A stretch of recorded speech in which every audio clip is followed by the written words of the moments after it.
శ్రీమాత్రే నమః. శ్రీ గురుభ్యో నమః. స్పై టీవీ ప్రేక్షకులందరికీ కూడా నమస్కారం. మకర రాశి వారికి సంబంధించి మే నెలలో మొదటి పక్షంలో ఎలా ఉండబోతుంది అనేటువంటి విషయాన్ని ఇప్పుడు మనం తెలుసుకుందాం. మకర రాశి వారికి సంబంధించి ద్వితీయంలో రాహు, తృతీయంలో శని కుజుల కలయిక. ఎప్పుడైనా సరే గుర్తుంచుకోండి, శని కుజుల కలయిక అనేటువంటిది రాష్ట్రాధిపతిగా ఉన్నటువంటి మకర రాశి వారికి తృతీయంలో ఏర్పడుతున్న కారణం చేత కుజుడికి కూడా తృతీయంలో చాలా అద్భుతమైన రిజల్ట్ ఇస్తాడు. అలాగే ఈ యొక్క శనికి కూడా అద్భుతమైన రిజల్ట్ ఇస్తాడు.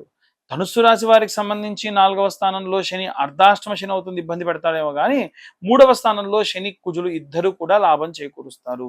భూమి కానీ, ఉద్యోగం కానీ, ఉద్యోగస్తులు కానీ, రియల్ ఎస్టేట్ వ్యాపారస్తులు కానీ వీరందరికీ కూడా భౌమ శని కలయిక అద్భుతమైనటువంటి రిజల్ట్ ఇస్తుంది. గృహిణులకు కూడా వాళ్ళ పేర్లతోని ఏవైనా ల్యాండ్ రిజిస్ట్రేషన్లు కావచ్చు, పొలాలు రిజిస్ట్రేషన్లు కావచ్చు, పొలం పనులు కూడా జరగవచ్చు. ఇవే కాకుండా విద్యార్థి దశలో ఉన్నటువంటి వారికి కూడా అద్భుతమైనటువంటి కాలంగా గోచరిస్తూ ఉంది. ఎందుకు అనంటే వీరి యొక్క గ్రహ సంచారంలో గురువు 6వ స్థానంలో సంచారం చేస్తున్నప్పటికీ తర్వాతి కాలంలో ఏర్పడేటువంటి విషయాల్లో చాలా అద్భుతమైనటువంటి రిజల్ట్స్ ఎదుర్కొంటారు. దానికి సంబంధించి ముందుగా ఇప్పటి నుంచే గురువు అనేటువంటి వాడు ట్రైన్ చేస్తూ ఉంటారు. కాబట్టి వీరికి ఇబ్బందిగా, పనిష్మెంట్గా కొన్ని పనులు కనిపించినప్పటికీ కంగారు పడాల్సిన పని లేదు. ఇది ముందు ముందు వచ్చేటువంటి మంచికి సంబంధించినటువంటి విషయం మాత్రమే. అలాగే ఈ యొక్క మకర రాశి వారికి సంబంధించి 8వ స్థానంలో కేతు గ్రహ సంచారం. 8వ ఇంట కేతు ఎప్పుడూ కూడా మంచి రిజల్ట్ ఇవ్వడు. కాబట్టి వీలైనంత వరకు కూడా నిర్ణయాలు తీసుకునేటప్పుడు జాగ్రత్తగా ఆచితూచి నిర్ణయాలు తీసుకోండి. ముఖ్యంగా బ్యాంకింగ్ సెక్టార్స్లో పనిచేసేటువంటి వాళ్ళు, అకౌంటింగ్స్ డిపార్ట్మెంట్లో పనిచేసేటువంటి వాళ్ళు, వ్యాపారస్తులు వీళ్ళందరికీ కూడా చాలా జాగ్రత్తగా ఉండాల్సినటువంటి సమయము. అలాగే ఈ రాశిలో ఉన్నటువంటి వారికి సంబంధించి గతంలో చేసినటువంటి తప్పిదములు మళ్ళీ మళ్ళీ ఎదురవ్వడం, దానివల్ల ఇబ్బందులు పడడం కూడా జరుగుతూ ఉంటుంది. ఇక ముఖ్యంగా చూసుకుంటే రైతులకు సంబంధించిన విషయానికి వస్తే కూడా రైతులు కూడా మకర రాశికి సంబంధించి 3వ స్థానంలో సంచారం చేస్తున్న కారణం చేత మంచి ఉత్తమమైనటువంటి భూ సంపద అనేటువంటిది వీరికి కలుగుతుంది. ఓవరాల్గా చూసుకుంటే ఉద్యోగస్తులకి కాస్త ఇబ్బందికరమైనటువంటి వాతావరణం, విద్యార్థులకు కూడా, వ్యాపారస్తులకు కూడా జాగ్రత్తగా ఉండాలి. గృహిణులు కానివ్వండి, అలాగే ఎవరైతే వివాహం కోసం ఎదురు చూస్తున్నారో వారు కానివ్వండి, డైవర్స్ కోసం ఎదురు చూస్తున్న వాళ్ళు ఎవరైతే ఉన్నారో వీరందరికీ కూడా అద్భుతంగా ఉంటుంది. ఇప్పుడు దీంట్లో కలిగేటువంటి ప్రతికూల పరిస్థితుల నుండి బయటపడాలంటే మనం కొన్ని రకాలైన మంత్రాలు చదవాలి, కొన్ని రకాలైనటువంటి విశేషమైనటువంటి హోమాలు పాల్గొనడం కూడా మంచిది. వాటికి సంబంధించి ఎలాంటి నియమ నిబంధనలు పాటించాలి, ఏ మంత్రం చదవాలనేటువంటి విషయాన్ని ఇప్పుడు మనం తెలుసుకుందాం. ఇప్పుడు ప్రత్యేకంగా ఈ నెలలో మనం ఎలాంటి రెమెడీస్ చేయాలి, ఏ గ్రహానికి పూజ చేయాలి, ఏ దేవతార్చన చేయాలి, ఏ దీపారాధన చేయాలి అనేటువంటి విషయాన్ని ఇప్పుడు మనం తెలుసుకుందాం. వైశాఖ మాసం విశేషంగా సుబ్రహ్మణ్యేశ్వర స్వామికి, దుర్గాదేవతకి, అలాగే దక్షిణామూర్తికి సంబంధించి కుజగ్రహ, బృహస్పతి గ్రహానికి సంబంధించినటువంటి నెలగా పరిగణలోకి తీసుకుంటారు. కాబట్టి విశేషంగా ఈ యొక్క 15 రోజుల నుంచి 30 రోజుల వరకు కూడా ఈ మాసం అంతా కూడా ప్రతి మంగళవారం నాడు కూడా దగ్గరలో ఉన్న ఆంజనేయ స్వామి దేవాలయం లేదా సుబ్రహ్మణ్యేశ్వర స్వామి ఆలయం, ఎందుకంటే సుబ్రహ్మణ్య ఆలయాలు అన్ని చోట్ల ఉండవు కాబట్టి ఆంజనేయ స్వామి ఆలయం లేదా సుబ్రహ్మణ్యేశ్వర స్వామి ఆలయంలో ఈ నెలలో వచ్చేటువంటి మంగళవారం నుండి ప్రారంభించి ఒక 11 మంగళవారాల పాటు ప్రతి వారము కూడా 700 గ్రాముల కందిపప్పును ఆంజనేయ స్వామికి లేదా సుబ్రహ్మణ్యుడి దగ్గర దానంగా ఇవ్వండి. అది ఎర్ర కందిపప్పు అయితే ఇంకా మంచిది, ఎర్రటి వస్త్రంలో పెట్టి ఇవ్వండి. దీని వలన ఎవరికైనా కుజదోష సంభావిత దోషములు ఉంటే పోతాయి.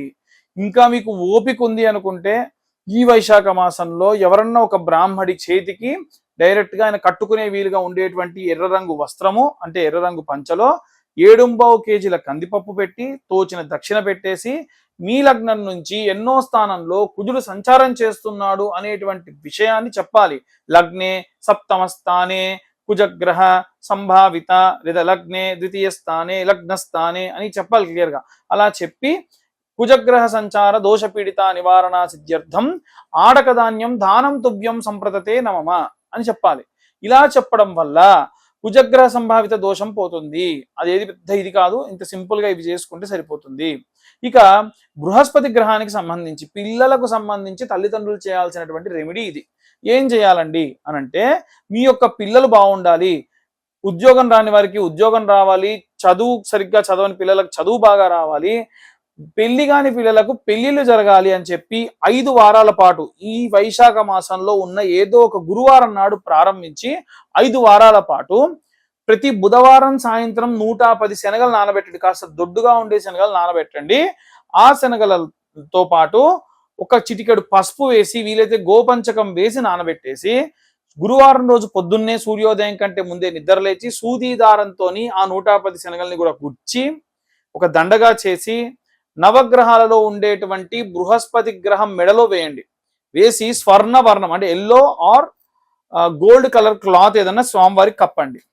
అలాగే దీపారాధన కూడా చేయండి.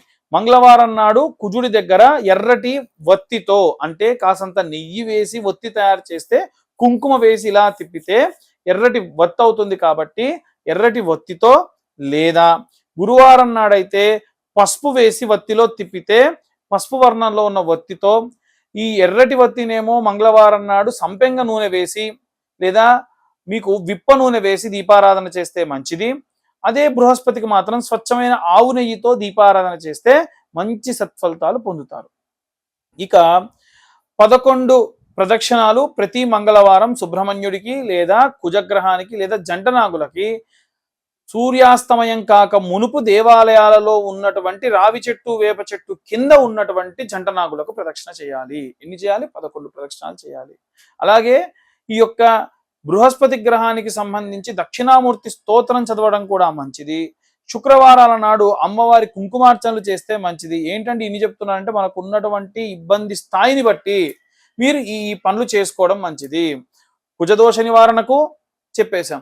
బృహస్పతి అంటే గురుబలం అనేటువంటిది పెరగాలంటే బృహస్పతి గ్రహానికి, గురుగ్రహానికి వేయాలని చెప్పాం. అది కూడా గురువారం నాడు గురు హోరాకాలం 7:20 లోపు వస్తుంది, అప్పుడే చేయాలి. మరి శుక్రగ్రహానికి సంబంధించి అమ్మవారి కుంకుమార్చన చాలు.